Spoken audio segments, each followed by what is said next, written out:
thinking, well, I buy gas for my car, drive around. You know, I said, what you're telling me, Wes, is you want to spend your time.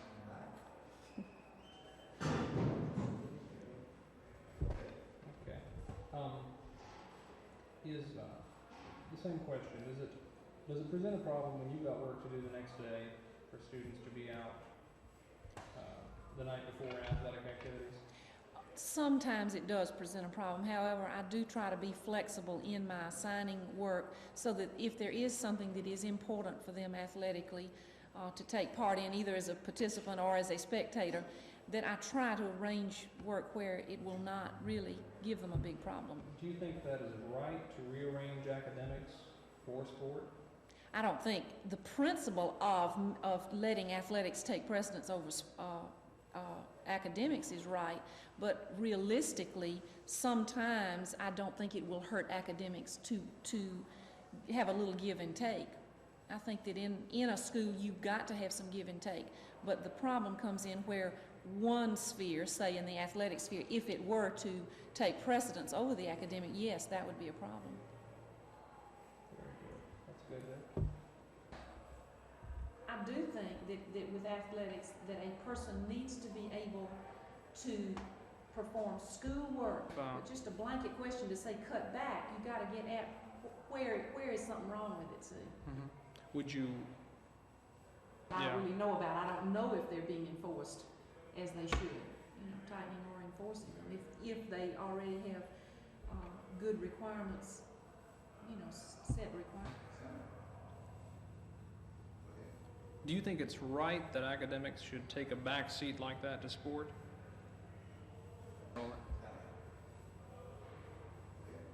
Do you think it's right that academics should take a back seat like that to sports? Keeper? Okay.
¿Cómo están ustedes? Muy bien. ¿Y usted?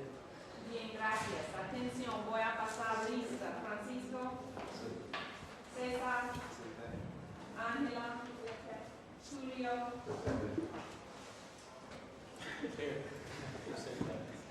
Daniela, Cecilia,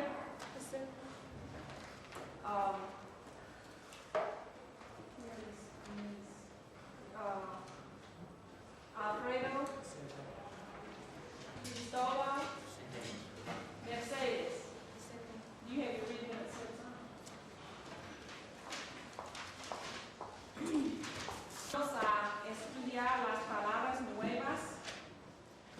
Aquí están en la Las palabras nuevas están en la pizarra. Escuchen y repitan. ¿Entienden? Bueno, el campo, la escuela, el niño, la niña. El niño es un muchacho muy pequeño. ¿Entienden? Que muchacho muy pequeño, ¿qué dicen? ¿Qué dicen para muchacho muy pequeño? Niño, sí, correcto. ¿Qué dicen para muchacha muy pequeña? Niñas. Town. Tenemos una ciudad aquí, número 10. Una ciudad. Repitan, la ciudad. A city, a large town. Pueblo muy grande. Ok, vivir, sí. Aprender, escribir, recibir, creo que sí. Work on your R's, creo que sí.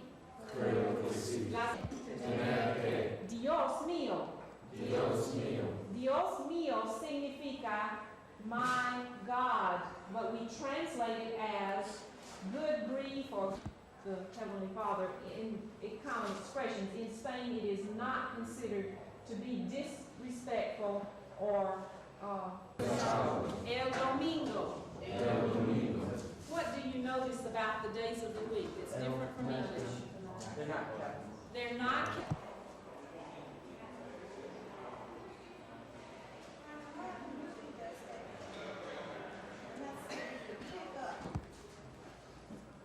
All right, what is being said?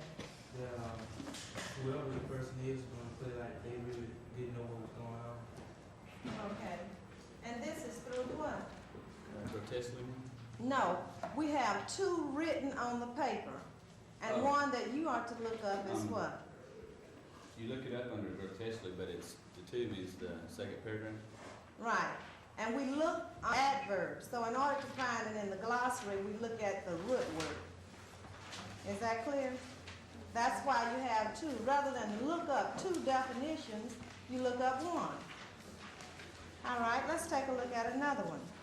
Look, so you'll have to turn to that page. 39D. Let's wait until everyone else has it. You have it? What about you, Roger? Roger, you have it? All right, what about you? Anarchists. Anarchists. These anarchists, you say, shall I never hear the last of them? Okay, continue. Indeed, I fear it will be some time before you hear the last of them. I do mean by this what you think I mean. It is afoot that thousands of people hitherto, general and retired, are now grimly engaged in fashioning. Say it is what I meant. All right, let's take a look at the glossary on that. All right, you have it already?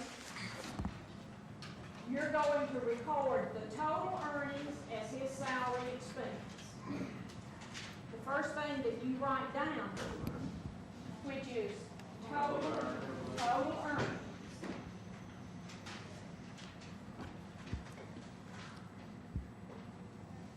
How many deductions did they, each one of those have to be credited. Those are his liabilities until he sends a payment into the government. And credit.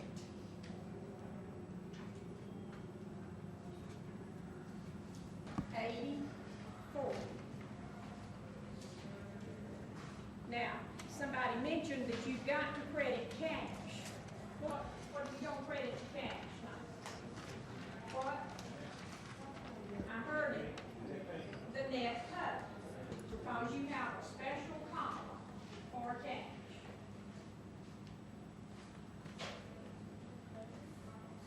And you've got to have equal debits and credits. Our salary expense is debited for a total.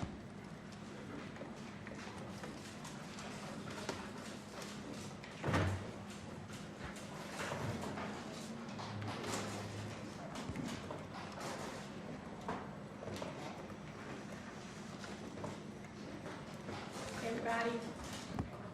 Now, your next instruction is to record the employer's share of taxes. What are the 3 taxes he's going to pay? And study, okay. You charge the... So, from May to September of 1864 was the Atlanta campaign. Now, Atlanta nearly the size then as it is now. But the importance of Atlanta back then was the fact that it was a railroad junction. Railroads came into Atlanta, use your imagination about this map here, but railroads came into Atlanta from all over the South. Well, there was one from Montgomery there, ammunition. And it could be easily distributed to other parts of the South, you know, for use by the Army. So Atlanta, and I'm going to pass this picture around. You can see that. The commander of the Southern Army was General Joseph E. Johnson. I'm going to pass his picture around. And when you look at this picture, I want you to look on the back too. A photograph of General John Bell Hood, who was the other Southern commander during the Atlanta campaign.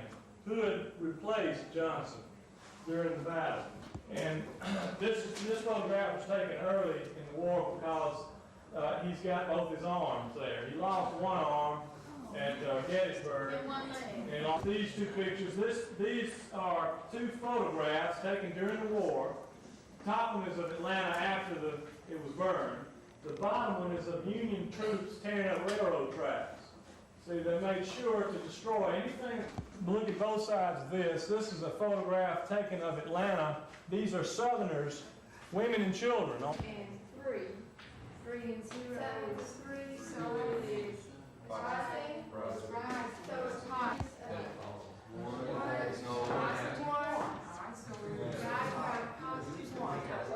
Down to 4, since 1 is 4, with 1, which is a positive 3. So what happens after that? 4, 12, and negative 3 is the original problem? No, I mean, it's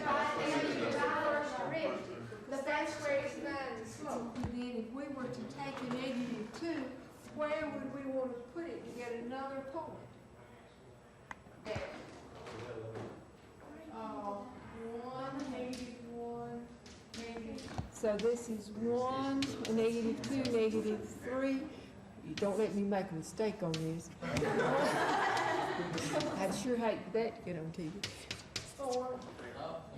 That's right. Negative 2 is supposed to be up here at 3. So negative 2. So which finding y f of x. You just, okay, you just pick any point. Well, pick a whole number. Well, I mean, yeah, right. You just okay. I got it. Now we also need one on this side. So if we've used your 2 here, what's the 3? 3. All right, so 3 and 5 now. Yeah, all set. Okay. Let me ask this. How do you feel about sports and academics? Is there an imbalance? Is it right? Is it wrong? What do you think about it? Well, I think sports are good in an academic program. I think they can take too much time in some cases, but I do feel like if there are other things that are taking more time away from the students' study time and class time than athletics.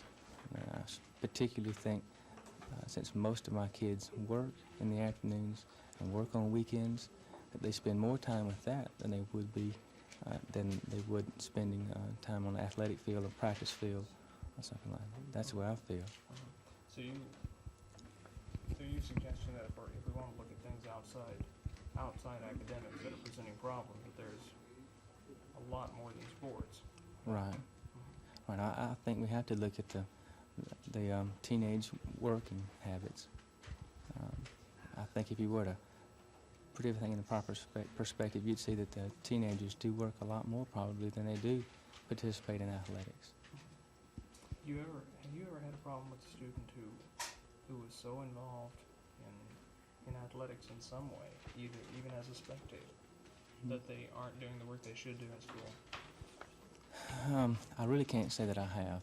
I found that the cooperation between the teacher and the coaches at this particular institution have been very good. The coaches are very conscious of the fact that the student is out of class in some cases, and they really overcompensate. And the coaches keep up with the students' grades. They're in communication with me as a teacher. I think in some cases, I think some kids are helped by taking athletics because somebody, particularly coaches, are concerned about their grades, and they're concerned enough to make sure that their teachers they have their assignments from their teachers and their grades. So I think in some cases, kids can be helped by athletics.